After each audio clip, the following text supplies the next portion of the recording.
নমস্কার। আজকে bank নিফটির expiry ছিল, তাই আজকে ব্যাঙ্ক নিফটিতে আমি ট্রেড করেছি। ব্যাঙ্ক নিফটি গত 2-3 দিন ধরেই সাইডওয়েজ ছিল। তো আজকে সবাই একটা আশা করেছিল যে ব্যাঙ্ক নিফটিতে ভালো রকম একটা ট্রেন্ড আমরা লক্ষ্য করতে পারি বা ট্রেন্ডি ডে হবে। সচরাচর এক্সপায়ারিতে একটা ভালো রকম মুভ দেখতে পাওয়া যায়, কল সাইডে হোক বা পুট সাইডে হোক। তো আমিও সেই লোভেই আজকে ব্যাঙ্ক নিফটিতে ট্রেড নিই এবং সকালের দিকে সেরকম কোনো মুভমেন্ট ছিল না। বরঞ্চ ট্র্যাপি মার্কেট বলা যেতে পারে। মানে প্রথম হয়তো একটা মুভমেন্ট দেখাচ্ছে, একটা 5 মিনিটের সবুজ ক্যান্ডেল হয়তো আমি দেখতে পেলাম, তো ব্রেকআউট দেখা দিল। তো আপনি যখনই সেই ব্রেকআউট ক্যান্ডেলের উপর ভিত্তি করে আপনি ট্রেডে এন্ট্রি করছেন, তারপর সেখান থেকে আবার একটা সেলিং চলে এলো। বা যদি আবার ব্রেকডাউন দিল, তো আপনি ব্রেকডাউনে এন্ট্রি করলেন, তো তারপর থেকে আবার হঠাৎ করে একটা বাইং চলে এলো। ঠিক যেমন করে গত মার্চ মাস থেকে মার্কেট একটা সাইডওয়েজে বা একটা ট্র্যাপি মার্কেট বলা যেতে পারে। মানে অপশন বাইংয়ের পক্ষে এই ধরনের মার্কেটে, বিশেষ করে আমার সেটআপে, আমি যে সেটআপে ট্রেড করি, আমি রিভার্সাল ট্রেডিং করি না। এবং রিভার্সাল ট্রেডিংয়ের সমস্যাটা কি, রিভার্সাল ট্রেডিংয়ে কিন্তু আপনি যখন মানে প্রফিট পাবেন, বিরাট প্রফিট পাবেন, কিন্তু স্টপ লস হিট বারবার হয়। আর ব্রেকআউট ট্রেডিংয়ের ক্ষেত্রে সুবিধা হলো যে আপনার স্টপ লস বারবার হিট হবে না। হয়তো আপনি প্রফিট ছোটোখাটো খেতে পারেন।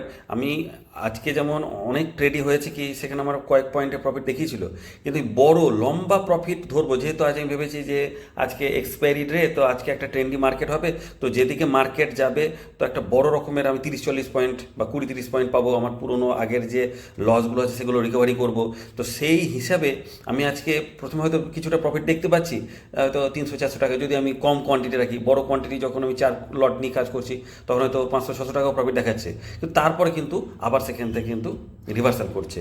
তো ব্রেকআউট ট্রেডিংয়ে একটা সুবিধা হচ্ছে, আপনি যদি মনে করেন যে আমি স্টপ লস ছোটো রেখে পয়েন্ট আমার যাই হোক, আমি বড় পয়েন্টও করবো না, আমি খুব 2-3 পয়েন্ট নিয়েও বেরিয়ে আসবো, সেটাও হতে পারে, আমি প্রফিট নিয়ে আসতে পারি, কিন্তু তাতে দীর্ঘমেয়াদী আপনি লাভবান থাকবেন না তাতে।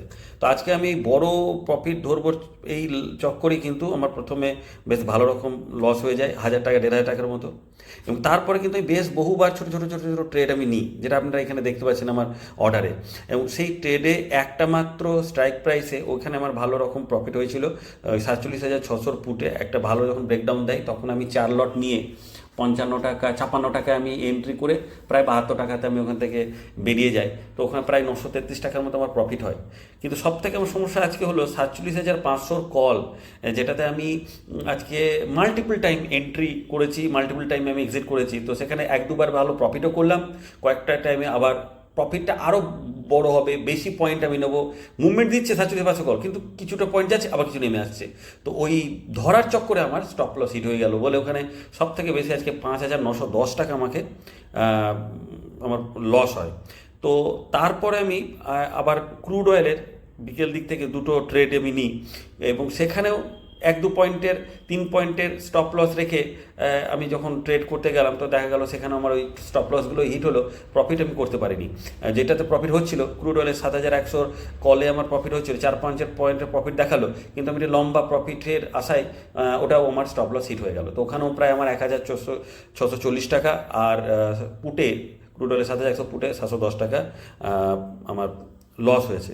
তো ওভারঅল আজ আমার লস 8,638 টাকা হয়েছে, সব থেকে বেশি এই মাসের সব থেকে বড় আজকে লস করলাম। আজ আমি সে আবার একই ভুল, ওভার ট্রেডিং এবং রিভেঞ্জ ট্রেডিং। যখনই লস হচ্ছে, তো লস রিকভারি করতে গিয়ে আরও বেশি লস করে ফেলছি। তো সেই একই ভুলই আর করেছি। বুঝে উঠতে পারছি না আমি কিভাবে এই ভুলগুলো শোধরাবো।